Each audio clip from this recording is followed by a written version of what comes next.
Welcome to the Tech Beam Ride Home for Friday, April 9th, 2021. I'm Brian McCullough. Today, the counting is finally happening, and not to be all Nate Silver, but it's looking fairly certain that Amazon won its big union battle. Apple and Epic Games are making their first arguments in that big lawsuit. A big new scraping hack, this time for 500 million LinkedIn users. Neuralink shows a monkey playing Pong with its brain. And of course, the weekend Longreads suggestions. Here's what you missed today in the world of tech. This is an ongoing story, but with the weekend coming and all, I'm going to go with this now so you're at least aware. Counting is not yet finished, but remember that big union drive among Amazon workers in Alabama? So far, with half the ballots counted, the union drive looks like it's going down to defeat by at least a 2-1 margin, quoting the New York Times. The incomplete tally puts Amazon on the cusp of defeating the most serious organized labor threat in the company's history. In a high-profile campaign since the fall, the Retail, Wholesale, and Department Store Union aimed to establish the first union at an Amazon warehouse in the United States. The result will have major implications not only for Amazon, but also for organized labor and its allies. The union said there were 3,215 ballots cast from 55% of the 5,805 eligible voters at the warehouse in the closely watched election. The union must get support from more than half of the votes cast to prevail.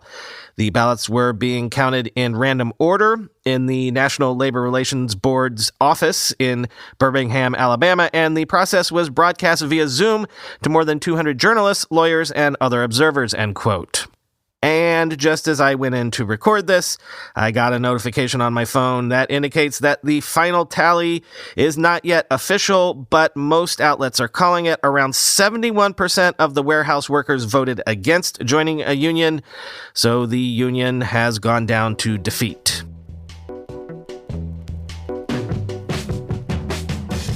The big court case between Apple and Epic Games is getting underway, and in prep for that, both sides are releasing filings to sum up their arguments ahead of time. For example, in its filing, Apple argues that the App Store doesn't lead the gaming market, so it cannot be considered a monopoly, quoting 9to5Mac. A key argument that Apple has reiterated is that, contrary to what Epic says, App Store doesn't lead the gaming market, so consequently it cannot be considered a monopoly. Quote, Apple has no monopoly or market power in the relevant product market for game app transactions, and there is no claim that it had any such power when the restrictions at issue were imposed around the launch of the App Store, said the company, end quote. But now, Epic has released its filing arguing that Apple has, quote, no evidence that its processes in place for approving apps, ostensibly in place to keep consumers safe, actually, quote, screens for security issues better than other methods of app distribution, end quote. And another juicy nugget in Epic's filing was a 2016 email from Phil Schiller, which said, moving iMessage to Android will hurt us more than help us, which Epic argues is proof of lock-in, quoting Droid Life. There's an entire section in the filing about iMessage and how Apple uses it to keep users in their system. Taking it a step further, Apple executives openly admit that they were working on an Android version of iMessage, but decided against it because they had more to gain if iMessage remained off Google's operating system. During the deposition of Eddie Q, Senior Vice President of Internet Software and Services, Q said that in 2003 there were plans to make iMessage for Android where it would have had, quote, cross capability with the iOS platform so that users of both platforms would have been able to exchange messages with one another seamlessly, end quote. Why didn't it happen? During a deposition with Craig Federighi, Senior Vice President of Software Engineering, he acknowledged that putting, quote, iMessage on Android would simply serve to remove an obstacle to iPhone families giving their kids Android phones, end quote.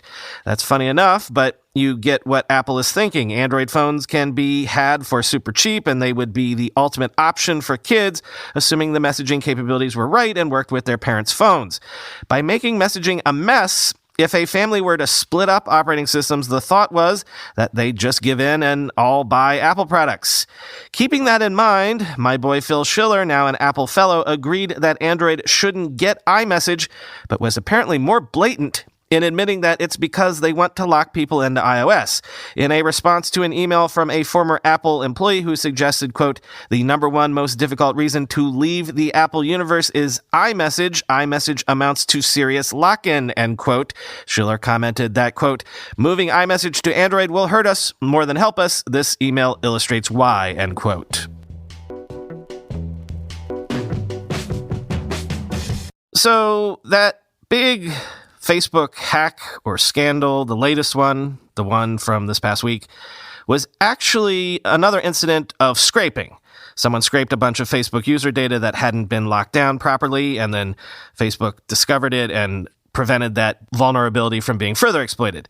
Now, according to reports, hackers have scraped 500 million accounts on LinkedIn and posted all of the data scraped there for sale online. So this was apparently publicly available data, but the question people are asking is this a data set that can be combined with the Facebook data set to put together some sort of super phishing platform, quoting Insider.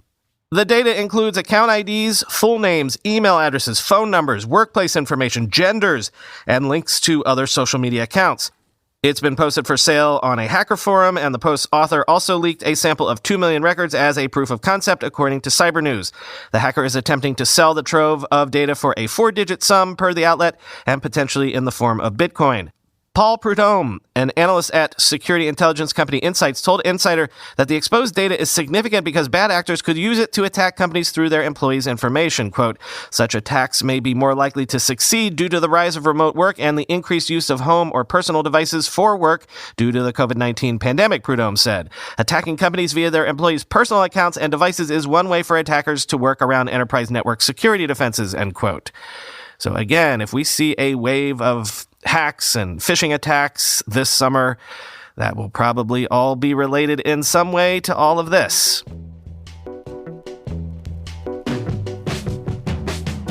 News from Neuralink, that brain-computer interface startup from Elon Musk. Neuralink this morning released a demo video showing a monkey playing Pong, the video game Pong, but not using its hands, just by thinking about it, quoting Engadget. Elon Musk's last update on Neuralink, his company that is working on technology that will connect the human brain directly to a computer, featured a pig with one of its chips implanted in its brain. Now Neuralink is demonstrating its progress by showing a macaque with one of the Link chips playing Pong. At first, Pager the monkey is shown using a joystick, and then eventually, according to the narration, using only its mind via the wireless connection. This is quoting from said narration.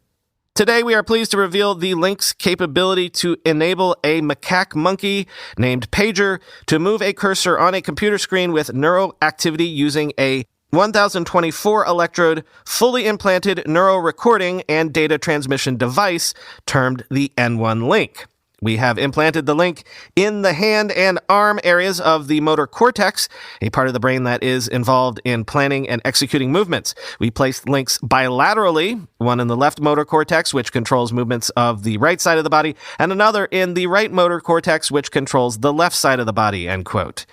In an accompanying blog post, Neuralink says it's building on decades of research that developed systems connecting a few hundred electrodes that needed a physical connector through the skin, compared to its N1 Link with 1,024 electrodes, as just mentioned.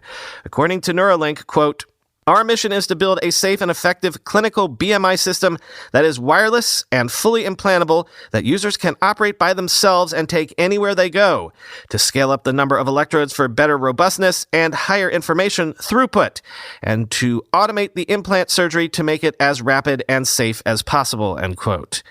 I often encourage you to watch the videos when I link to things like this in the show, but seriously, with this one, watch the video.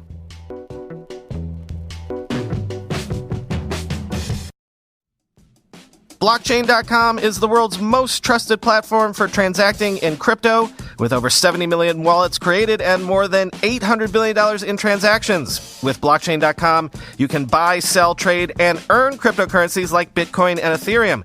Basically, you can go from zero to crypto in minutes. Simply verify your ID, add a payment method, and boom, you can buy crypto.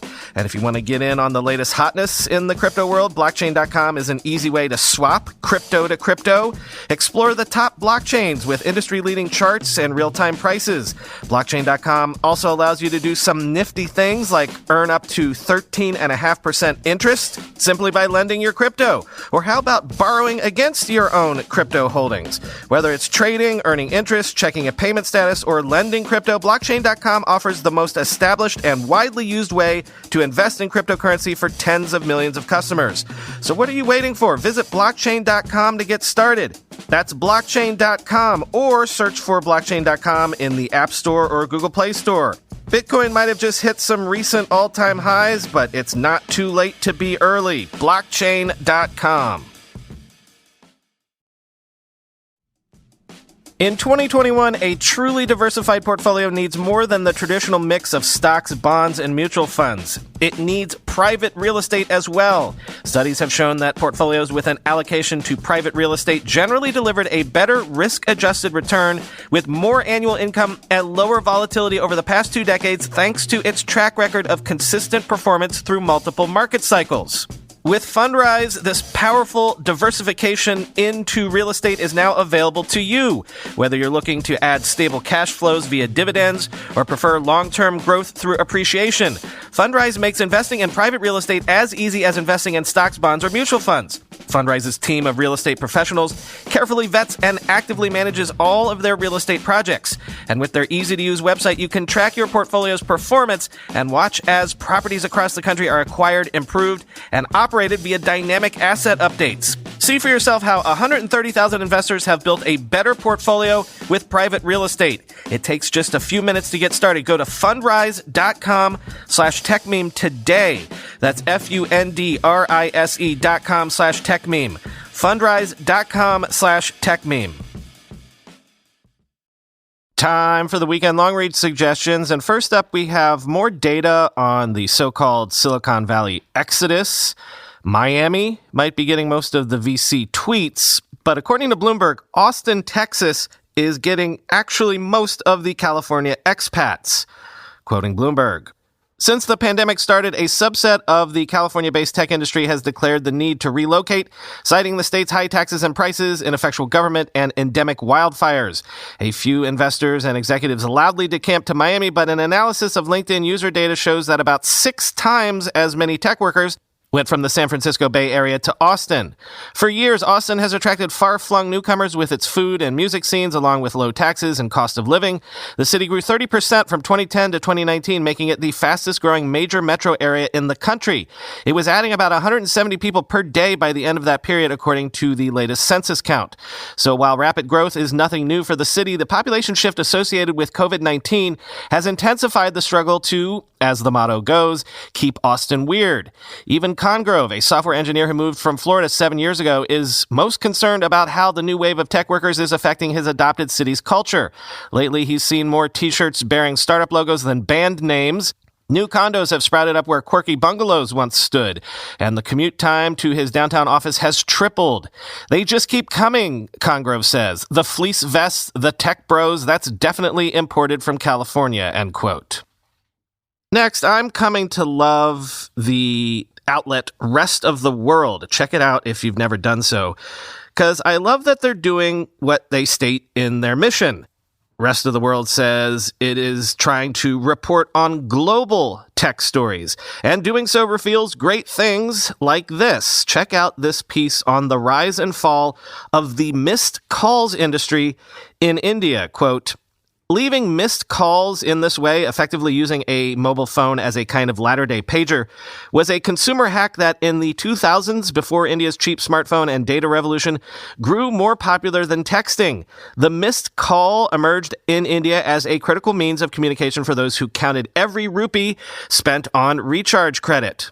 But the practice soon spread, became trendy, and even as call rates plunged in the 2000s to among the lowest in the world, evolved into a general tool of convenience. A missed call could mean I miss you, call me back, or I'm here. The fact that the missed call demanded only basic numeric literacy made them accessible to the third of India's population that was illiterate. In 2008, one study estimated that more than half of Indian phone users were in the habit of calling people with the expectation that they wouldn't pick up. Then, just as the missed call became ubiquitous, the Times of India wrote in 2009 of Indians' marked fondness for hanging up swiftly, a company in Bangalore called ZipDial took the tool and transformed it. With a couple of rings to the appropriate ZipDial hotline, customers received automated texts and callbacks that delivered live cricket scores for a big match, a deal on affordable shampoo, rudimentary on-demand radio for Bollywood songs, or celebrity tweets, content supplied by brands that were struggling to reach offline customers. In exchange, companies learned about their customers' preferences and created viral offline marketing campaigns for their products, end quote. Speaking of gaming the system, Bloomberg looks at how DoorDash workers are apparently trying to rig that company's algorithms in an attempt to increase their own pay. Quote, the pair noticed that when one DoorDash driver declined a delivery, the platform would offer it to another for slightly more money. As independent contractors, there was nothing obliging them to take these orders, so they figured Dashers could band together to set a de facto minimum pay rate. In a relatively small market such as the Lehigh Valley, it didn't take many people declining low-paying jobs to make a significant difference. Then I said, that's it. That's the name. Why don't you just decline now, Levi says. In October 2019, they launched the hashtag Decline Now Facebook group. They urge members to reject any delivery that doesn't pay at least $7, more than double the current floor of $3, end quote. Forbes has the story of how the Winklevoss twins are finally getting their redemption, if you will. In case you're unaware, the pair have been big in crypto for a while now. They founded one of the biggest exchanges, Gemini. And years ago, they sunk most of their wealth, which, of course, to a large degree derived from the legal settlement around the question of, if you'll recall, who had the original idea for Facebook, into Bitcoin. Their Bitcoin holdings alone now make them multi-billionaires. And quoting Forbes, and the 39-year-old brother's hottest venture, digital art auction platform Nifty Gateway, is basking in the glow of a sale at Christie's, where the gavel is about to fall on the 255-year-old auction house's first ever sale of a non-fungible token artwork, a one-of-a-kind computer file tracked on a digital ledger known as a blockchain. Nifty Gateway put the artist Mike Winkelmann, who goes by Beeple, on the map through a series of drops starting last year. Before the day ends, Gemini's custodial business, which houses digital assets securely, will receive a $69 million cryptocurrency payment for Beeple on behalf of Christie's, making his Everydays, the first 5,000 days, the third most expensive work sold by a living artist after Jeff Koons and David Hockney. Much of the world still thinks of the 6'5" twins as the crew rowing chumps played by Armie Hammer in The Social Network, the hit 2010 movie about Facebook. At Harvard, classmate Mark Zuckerberg had swiped their idea for a social networking site, building an empire with 2.8 billion worldwide users and a personal fortune now worth $97 billion. 8 dozen years after they settled with Zuckerberg for $65 million in Facebook stock and cash, the Winklevi, as they are widely known, have emerged as leaders of a technological movement whose core operating principle involves digitizing the records of all assets globally, decentralizing control, and cutting out gatekeepers, including Facebook, end quote. And finally, since we're on the topic of fortunes won and lost, I know this is not a tech story necessarily, but I can't resist sharing Bloomberg Businessweek's huge cover story this week on the whole Bill Hwang, Archegos Capital story. In case you missed it, Hwang was a billionaire who had quietly become one of the biggest traders on all of Wall Street. And then in 2 days, a couple weeks ago, his positions blew up in his face and he lost $20 billion. In 2 days. And I'm recommending this piece in particular because it does what I was waiting for somebody to do, which is write a blow-by-blow forensic piece explaining how something like that is even possible. And it turns out the thing that blew up in Hwang's face was something we talk about all the time, the streaming wars. Quote, The first in a cascade of events during the week of March 22nd came shortly after the 4 p.m. close of trading that Monday in New York. Viacom CBS, struggling to keep up with Apple TV, Disney+, HBO, and Netflix, announced a $3 billion sale of stock and convertible debt. The company's shares, propelled by Huang's buying, had tripled in just 4 months. Raising money to invest in streaming made sense, or so it seemed to the Viacom CBS C-suite. Instead, the stock tanked 9% on Tuesday and 23% on Wednesday. Huang's bets suddenly went haywire, jeopardizing his swap agreements. A few bankers pleaded with him to sell shares. He would take losses and survive, they reasoned, avoiding a default. But Huang refused, according to people with knowledge of those discussions. The long-ago lesson from Robertson evidently forgotten.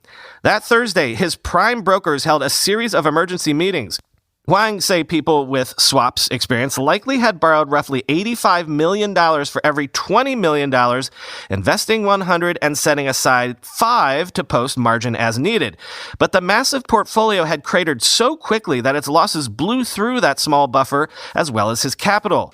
The dilemma for Huang's lenders was obvious. If the stocks in his swap accounts rebounded, everyone would be fine. But if even one bank flinched and started selling, they'd all be exposed to plummeting prices, end quote.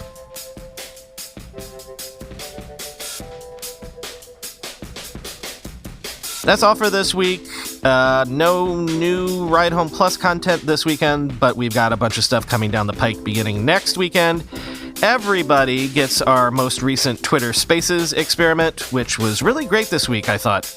We got really deep on that whole Coinbase revealing their numbers and revealing they have a hell of a great business on their hands thing.